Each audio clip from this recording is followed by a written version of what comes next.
This is Corporatist Nation. Today I'm going to speak about raising the debt ceiling. What is the problem? When you consider that Ronald Reagan increased the federal debt ceiling 17 times and George Bush 8, while the current occupant of the White House has raised it a total of 3, why all of a sudden all the whining? Why do we all of a sudden have to pay for this one? Much of it having originated in a couple of illegal wars and a bailout of Wall Street banksters. Why didn't paying for raising the debt ceiling ever occur to this bunch 5, 10, 15, 20, 30 years ago? And where do these corporate lackeys come off mandating the cuts must be fair? What's fair? Were the Bush tax cuts fairly distributed? The mere reversal of just the Bush tax cuts, which disproportionately benefited those at the top over the past decade plus, would have the federal debt in just 10 years. Now, I'm already long past being hearing there's no time to raise taxes on the job creators or the producers. Just what do these appointed clowns think all of us do when we go to work every day?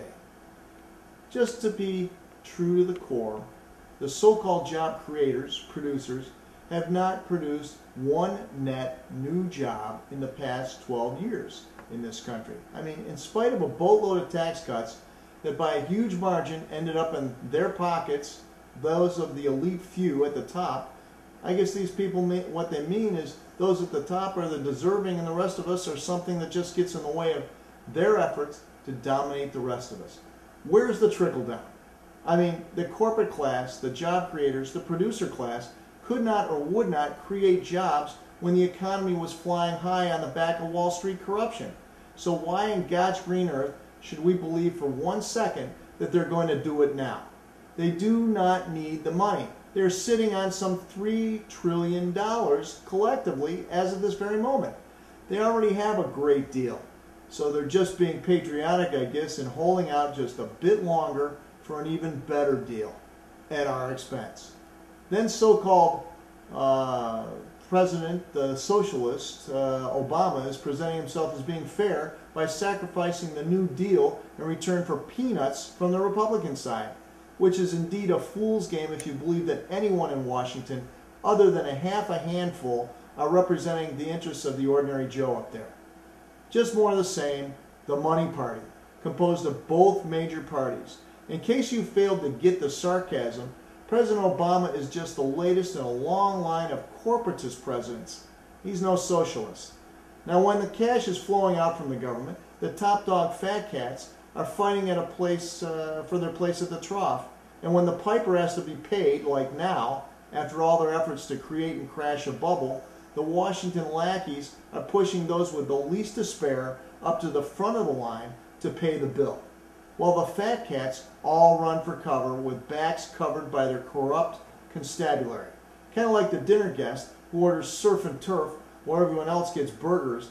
Then when the bill arrives, old Top Shelf himself conveniently discovers that he left his wallet at home, sticking the folks who ate burgers with his check for the steak and lobster. Nice, huh? That's America, baby. I'm sick of hearing how entitlements have to be cut dramatically while the designated protectors of the producer class, like Cantor, demand that a few loopholes is all they will muster. Are we really that stupid? Do they think that we're going to sit back and pay for the massive debts run up by the bankster criminals for steak and lobster, while so many good Americans lost their homes and incomes as a direct result of criminal and as yet unprosecuted behavior? Thanks a lot, Eric. Yet these criminals are supported by the corporate news media. Has anybody heard about the cost of the Iraq-Afghanistan wars mentioned in this farce? $4 trillion sound familiar? This issue is not a crisis of spending. It is a crisis of allocation. The money is just going into all the wrong pots. I flip when I hear Senator John Thune say tax cuts are off the table. Yeah, buddy, maybe off your political table, and they better be off the kitchen table of most of working America. But hell no, not off the table for those who have benefited disproportionately over more than a decade from the Bush tax cuts, to whom most of the cash flowed. And damn right the tax hikes need to be all over Wall Street traders who swindled the nation out of our homes. Yesterday, baby. I mean, I want to hear about a crisis. Well, we have a crisis on two major fronts in Washington. Number one, integrity. These clowns are all bought and paid for from both parties. McConnell and Obama, why, they're both on the same team. And I'm not kidding. The fight that we are all witnessing right now is, for the most part, an act of Broadway caliber. I mean, for crying out loud, both sides are employed by the same benefactors. They get their campaign cash from the same contributors. And in return, they play this game for our consumption in order to benefit the corporation.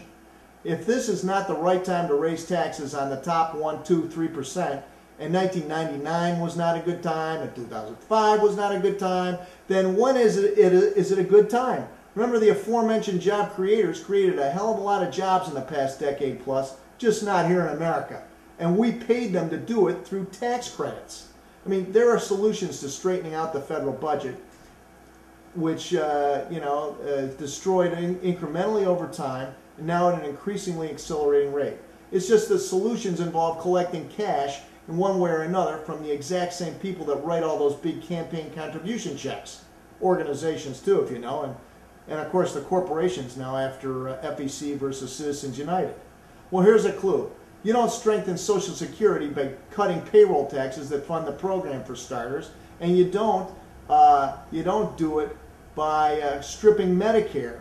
I mean, there are plenty of fiscal issues with solutions, but the people in charge aren't willing to look at the solutions that are required to do the trick and to do it in a fair way, Mr. Obama.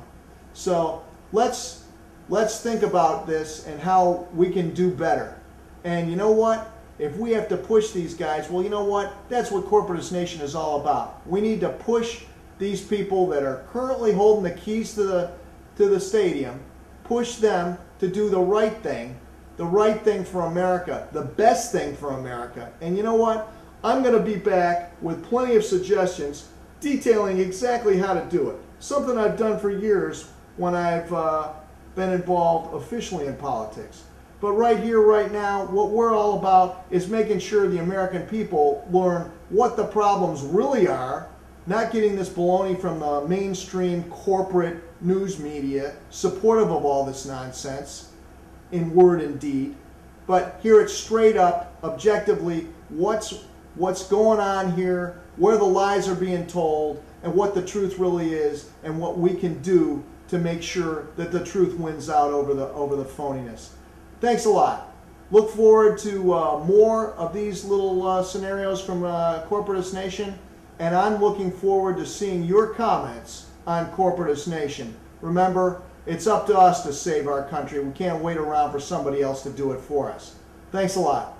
I'm John Russell, and this is Corporatist Nation.